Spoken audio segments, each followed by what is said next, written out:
Mouse, thank you very, very much. Thank you. Can I, before we start, hey, all the kids, you want to come up here and listen? Come on up here. Come up behind me.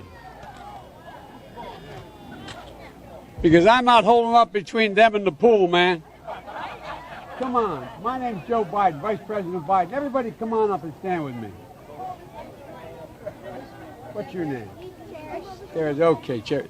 Look, folks, I want to set the record straight in a couple things. I'll wait till everybody gets up here. Hi. You're on television, so be good. Okay? You are? Yeah. See those television cameras? Hi, Mommy. That's it.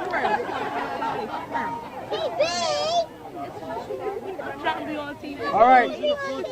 Can everybody be quiet for just a minute? You're on TV, so you got to be quiet a little bit.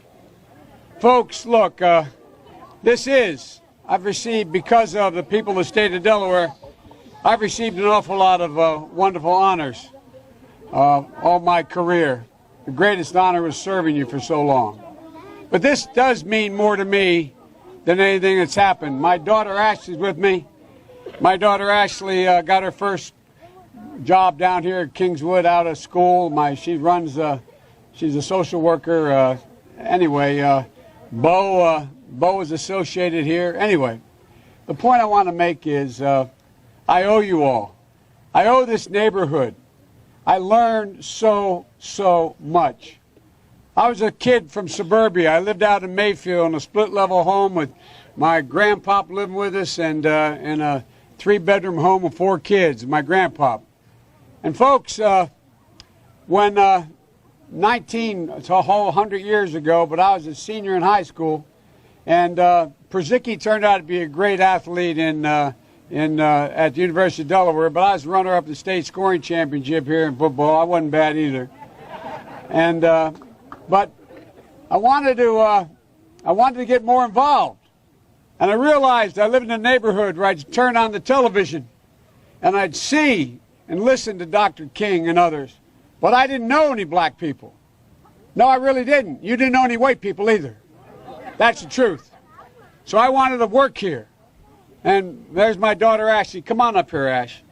And so what I did was I came down and I applied to the city of Wilmington for a job. And I was the only white employee here. And I learned so much. I learned that folks that I work with, like Spencer Henry and Lafayette Jackson and a whole range of people, Jamie Rolls, a lot of great people who were my fellow lifeguards. There were 13 of us. I learned that they treated me as an equal. We used to go in what was not as modern as that. We used to go in the key room at lunchtime after a free swim and sit on the floor because it was nice and cool. And remember Boom Boom Cannon and a few other guys that worked here as well. And we'd sit there and we'd talk, and they'd ask me questions because I really was the only white guy they really knew.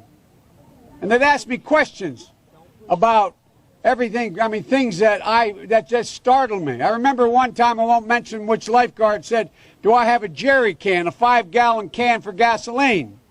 And I said, "No, I don't." I said, "But what do you need it for?" He said, we're going down to see my grandmama in North Carolina.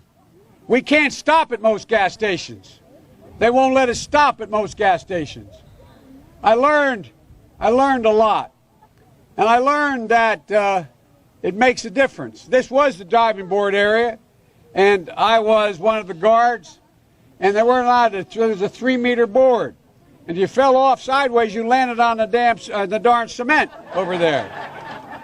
And Corn Pop was a bad dude, and he ran a bunch of bad boys. And I did, and back in those days, to show how things have changed, one of the things you had to use, if you used pomade in your hair, you had to wear a bathing cap. And so he was up on the board, wouldn't listen to me. I said, "Hey, Esther, you, off the board, or I'll come up and drag you off." Well, he came off, and he said, "I'll meet you outside. My car, was mostly, these were all public housing behind it. My car, there was a gate out here. I parked my car outside the gate. And he said, I'll be waiting for you. He was waiting for 3 guys in straight razors. Not a joke. There was a guy named Bill Wright, Mouse, the only white guy, and he did all the pools. He was the mechanic. And I said, what am I going to do? He said, come down here in the basement where all the pool filter is. You know the chain, there used to be a chain that went across the deep end. And he cut off a 6-foot length of chain. He folded up, he said, you walk out with that chain. And you walk to the car and say, you may cut me, man, but I'm going to wrap this chain around your head.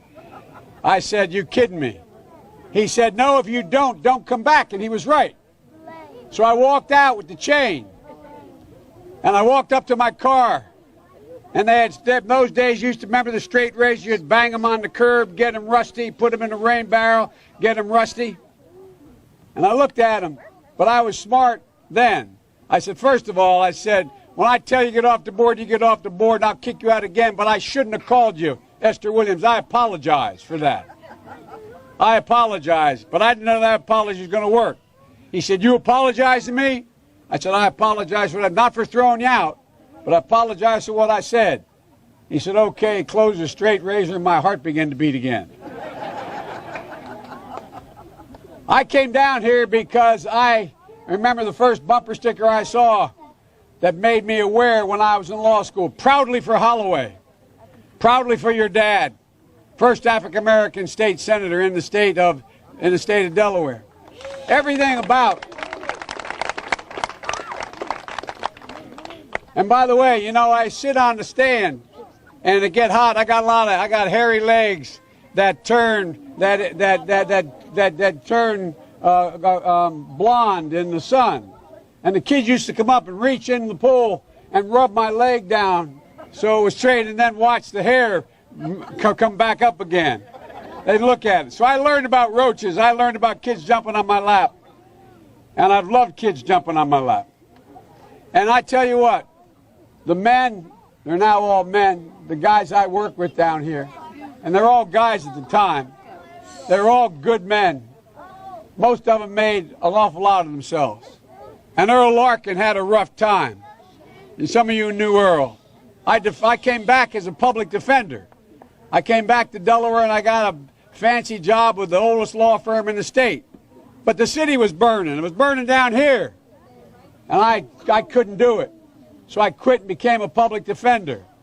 And the first trial I had, I walked into court as a public defender with another guy named Eddie Sobocinski, a defender. I'd only been admitted to the bar 1 week. And Earl Larkin was in chains around his ankles and on his wrist, and they were chained together, so on a belt.